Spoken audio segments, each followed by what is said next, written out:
Véronique Duplessis est une châtelaine dépitée. La raison de sa colère, l'annonce de la construction d'une antenne relais 4G de plus de 42 mètres de haut, derrière le domaine de son château. Qui est une antenne très bien, mais beaucoup trop haute parce qu'elle va dépasser au-dessus des arbres. Ce serait dommage que ça soit impacté par cette fameuse antenne. Comme elle, d'autres riverains s'inquiètent de l'implantation de cette antenne relais. Édouard Durand est un habitant de Grès-sur-Roc. Il a créé un collectif pour rassembler les opposants et a lancé une pétition en ligne. Elle atteint à ce jour 260 signatures.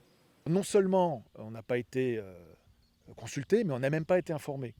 Moi, je suis persuadé que si on s'était mis autour d'une table avec le maire, avec l'opérateur, avec les riverains concernés, avec des habitants du village, eh bien, on aurait forcément trouvé des solutions, car il y a toujours des solutions qui permettent de concilier l'environnement et la technologie.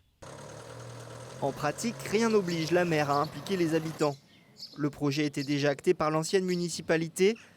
Ne lui restait qu'à fixer sa localisation. Elle a répondu à nos questions, mais n'a pas souhaité être filmée. Il faut savoir qu'on était en plein confinement, donc pas de réunion publique.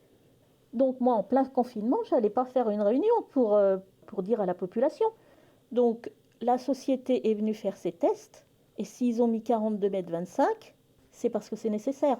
C'est pas moi qui... Je ne suis pas technicienne en la matière. Je ne peux pas dire si une antenne de 20 mètres suffirait ou pas. Les opposants ont déposé un recours en annulation devant le tribunal administratif.